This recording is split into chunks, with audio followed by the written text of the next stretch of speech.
Bem-vindos ao E2. A convidada do Panorâmica de hoje foi Ministra da Cultura do 18º Governo Constitucional, liderado pelo ex-Primeiro-Ministro José Sócrates e também Presidente da Orquestra Metropolitana de Lisboa. Atualmente é deputada do Partido Socialista e connosco temos Gabriela Canavilhas, pianista, professora e compositora. Olá, Gabriela, bem-vinda. Muito obrigada pelo convite. Obrigada a nós. Na sua primeira entrevista como Ministra da Cultura, defende que não há nada mais difícil do que pisar um palco para tocar ou para dançar. Após 4 anos da sua experiência no Governo, continua a ter a mesma opinião? Continuo.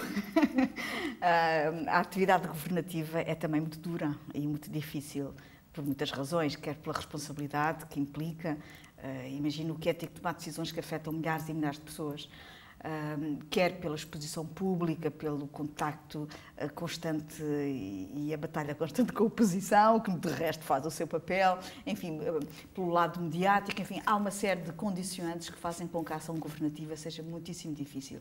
Mas pior do que tudo isso é alguém despir-se e despojar-se completamente e subir a um palco e ter que dar provas da sua capacidade artística permanentemente. Por isso é que os artistas, às vezes por muitas irracionalidades que às vezes lhes atribuem, por alguns defeitos que às vezes lhes atribuem, por algumas fragilidades, na verdade têm uma das profissões mais difíceis e devem ser respeitados por isso. E reconhecidos também, não é? E reconhecidos por isso. É licenciada em Ciências Musicais na Universidade Nova de Lisboa e também em piano pelo Conservatório Nacional. Sendo a sua formação exclusivamente musical, por que é que decidiu dedicar-se à política? Porque eu acho, e acabei por descobrir isso na prática, que a atividade artística, no fundo, acaba por ser sempre uma intervenção política. Porque quando se interage com o outro, quando se interage socialmente, e a arte é uma interação social, claro, há ali qualquer coisa de intervenção política. E depois é só uma questão de deixar o germe germinar. Exatamente. E foi o que aconteceu comigo, sobretudo quando eu passei a organizar festivais, a ter uma ação, cá está, mais interventiva do ponto de vista social, do lado da arte. E quando dei por mim estava mergulhada e, de certa maneira, apaixonada pela intervenção política pura e dura. Portanto, de qualquer das maneiras, a arte e a política estão ligadas entre si. Eu acho que sim. E cada vez mais também acho que, de alguma maneira, todas as atividades que são organizadas socialmente têm um lado político. Exatamente. E nós não devemos negligenciar isso. E isso também, de alguma maneira, deveria fazer lembrar as pessoas que quando se diz, ou quando se fala mal da política, dos políticos, que a política não serve para nada, e os políticos isto e aquilo, quando se rebate e quando se menoriza a ação política, de certa maneira está-se também a menorizar a ação de todos nós no nosso cotidiano. Porque, de certa maneira, todos nós temos, à nossa medida e à nossa escala, intervenção política. E nada como a democracia para reconhecer isso, não é? A própria democracia é o reconhecimento que todos os cidadãos têm na sua escala e no seu domínio e na sua ação, a sua dimensão política. Centrando-nos nessa mesma dimensão política, uma das propostas mais contestadas enquanto Ministra da Cultura foi a lei da cópia privada. Exato. Foi importante para si liderar o debate por parte do PS em setembro passado? Foi uma das áreas onde o Partido Socialista, enfim, foi não direi pioneiro, mas pelo menos determinante, exatamente. É claro que o governo de que fiz parte foi muito curto, foram apenas 17 meses, foi um governo que caiu antes sequer de metade do mandato. E, portanto, muitas das iniciativas que eu abracei, nomeadamente a lei do cinema, acabei por deixar os dossiês prontos e acabei por não poder concretizá-los. 17 meses não serve quase para nada. E foi já este governo que deu seguimento a muitas das nossas iniciativas, e bem, com pequenas alterações, mas, enfim, a política também é isto, é uma atividade, claro, que vai constante mudando, e vai mudando, e antes oxalá pudesse haver mais continuidade de projetos à medida que vão mudando os governos, porque ao fim e ao cabo as mudanças de governos não deveriam significar uma paragem na ação governativa, não é? A vida dos cidadãos continua e é necessário reformas, é necessário mudar e intervir constantemente do ponto de vista legislativo, independentemente de ser este ou aquele A, B ou C partido que está a governar. E, portanto, é bom que as grandes iniciativas e as grandes ações legislativas tenham seguimento independentemente dos governos. Tanto é que agora já a lei da copa privada está em ação e já faz parte do ordenamento jurídico português. Claro que sim. Só para terminar o lado político, foram várias as polémicas pelas quais passou durante o seu mandato, dentre elas o regulamento tauromáquico. Quais são... Arrepende-se de alguma medida por si tomada? Olha, mais outro que neste momento já está aprovado por este governo. O regulamento tauromáquico não foi propriamente uma polémica. Aquilo que causou polémica foi eu ter publicamente reconhecido que a tauromaquia faz parte da cultura portuguesa. Da cultura. Essa é que foi a grande polémica. E de muita gente não concordar com isso. Muita gente não concorda. Digamos que são mais, os que discordam fazem mais barulho do que os que concordam. Verdade. Porque a esmagadora maioria dos portugueses reconhece que a tauromaquia faz parte das práticas lúdicas e das práticas culturais portuguesas e, portanto, isto é absolutamente inquestionável. As sondagens que têm sido feitas provam isso. Eu não tenho agora neste momento os números de cor, mas são esmagadoras. E, portanto, basta ir ao sul do país, todo o Alentejo, e não só... enfim, toda a parte central do nosso país, não há dúvida que a tauromaquia é algo que está intrinsecamente ligado à cultura portuguesa, quer se queira, quer não, faz parte da cultura portuguesa. E este reconhecimento puro e simples de algo que é, do meu ponto de vista, incontornável, causou algum repúdio num setor minoritário, mas bastante ativo do ponto de vista da expressão pública, que causou a tal polémica. Mas, mais uma vez, estas polémicas são polémicas que apenas surgem porque se aparece pela primeira vez com uma certa temática, quando ela normaliza e quando ela se torna vulgar e, enfim, normalizada, passa o pleonasmo, no cotidiano dos cidadãos, cai a polémica e torna-se normal. Torna-se normal. Claro que sim. Falando de iniciativas culturais, quais são as de que mais se orgulha?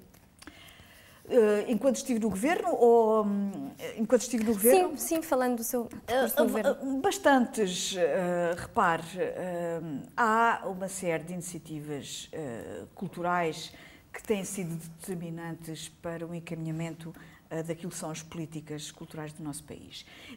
Eu diria que as mais importantes foi o estabelecimento de regras muito claras no que respeita aos apoios à criação artística. Também é muito importante toda a construção do dossiê que levou à aprovação da nova lei do cinema e à obrigatoriedade das estações de televisão terem que participar no esforço do financiamento do cinema. Eu gostava que tivéssemos ido mais longe e outras grandes empresas, nomeadamente de telemóveis e de outros veículos de transmissão de produto audiovisual, pudessem também participar. Enfim, este levantamento de novas correntes que, de alguma maneira, estão já espalhadas por outras partes do mundo, pela Europa também. Nós fizemos muito esse papel, que foi trazer para Portugal estas novas correntes que defendem, nomeadamente no audiovisual, face às novas tecnologias, que há muitos mais parceiros hoje em dia a intervir no terreno do audiovisual. E todos eles devem contribuir para a criação de novo audiovisual. Portanto, a nova lei do cinema é também um pouco o resultado desse esforço. Claro que sim. Com a transformação do Ministério da Cultura em Secretaria de Estado no atual governo, o que é que considera que se perdeu? Muito. Eu tenho sido uma das grandes opositoras desta solução que neste momento vigora, porque a menorização, o downgrade, digamos assim, usando uma palavra não portuguesa, de Ministério a Secretaria de Estado significa, para já, uma falta de reconhecimento da importância política da área cultural. Depois é retirar meios políticos, meios financeiros e capacidade de intervenção e até prioridade do ponto de vista até jornalístico. Vamos falar até na área do jornalismo. Repare, enquanto a cultura era ministério, estava sob o crivo, por exemplo, da comunicação social, que hoje não está.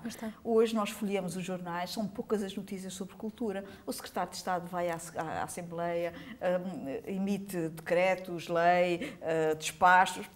Quase ninguém sabe o que é que está a passar, ninguém liga nenhuma. A cultura deixou de ser importante. Porquê? Porque não é uma área politicamente prioritária. Portanto, deixou de ter um crivo e o acompanhamento pela sociedade civil.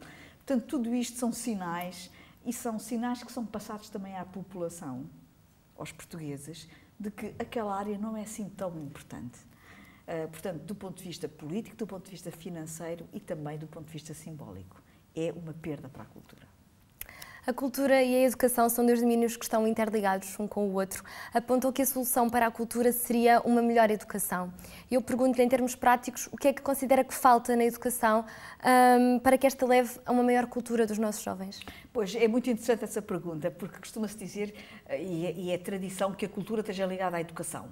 Até muitas vezes o mesmo Ministério tutela a cultura, a educação e a cultura. E eu tenho-me rebelado sempre contra isto, porque quando a cultura está ligada à educação, a cultura passa sempre para segundo plano. O que eu acho é que não faz falta educação à cultura, também se costuma dizer que faltam políticas educativas de relação da educação com a cultura. Eu, por acaso, não acho. Acho que há serviços educativos fantásticos nos museus, há serviços educativos muito bons nos teatros nacionais. Eu acho que, da parte da cultura, já estão lançadas as pontes para a educação há muito tempo e já está tudo feito nesse domínio. O que eu acho, sim, é que falta cultura à educação. Portanto, não falta educação na cultura, falta é cultura na educação. Talvez os programas na educação e as preocupações na educação deviam abarcar mais a questão cultural.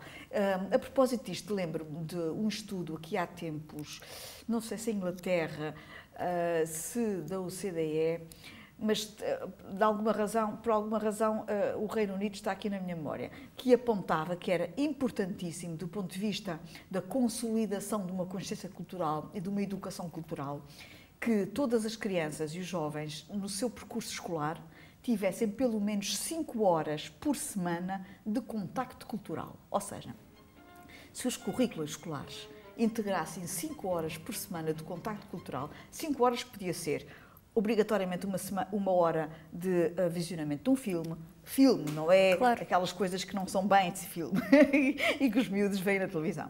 1 hora de uma ida ao museu, 1 hora de aula de música, 1 hora de dança, 1 hora de teatro até. De teatro, evidentemente, 1 hora de artes visuais, mas no sentido direto.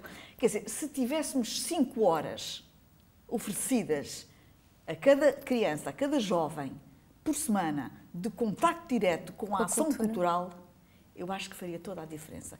Acho que é um desafio que aqui fica também para os responsáveis pela área de educação digerirem, porque 5 horas não é muito por semana e fazem diferença. Faria toda a diferença. Claro que sim. Para terminar, atualmente exerce funções como deputada. Ambiciona no futuro, quem sabe, voltar a dedicar-se exclusivamente à música? Ambiciono. Eu tenho muitas saudades de ser música. Tenho as melhores recordações. Foi um período da minha vida em que eu fui extremamente feliz. E a música, e cada vez que estou em contacto com a música, há algo em mim que se acende, que se reacende e que me aquece a alma, de facto. Tenho o meu piano ali aberto a olhar para mim todos os dias. Parece que sente a falta de mim. O teclado faz-me lembrar quase um sorriso. E eu olho para ele e penso assim, realmente estás a sentir a minha falta. E eu também sinto a falta dele. E eu acho que quando eu voltar a ter uma atividade pianística mais regular, vou-me sentir mais feliz. Estou à espera de ter um momento psicológico certo. Não tenho falta de tempo. Tenho falta de... como se diz, de estado psicológico. Estado de espírito, estado talvez. Estado de espírito, exatamente. Tenho que ir à procura dele, porque certamente vou ser mais feliz. Vai encontrá-lo, com certeza. Muito obrigada. Muito obrigada, Gabriela. Obrigada, foi um Obrigada gosto. por ter aceitado o nosso convite. O E2 fica por aqui. Este foi mais um Panorâmica. Voltamos para a semana.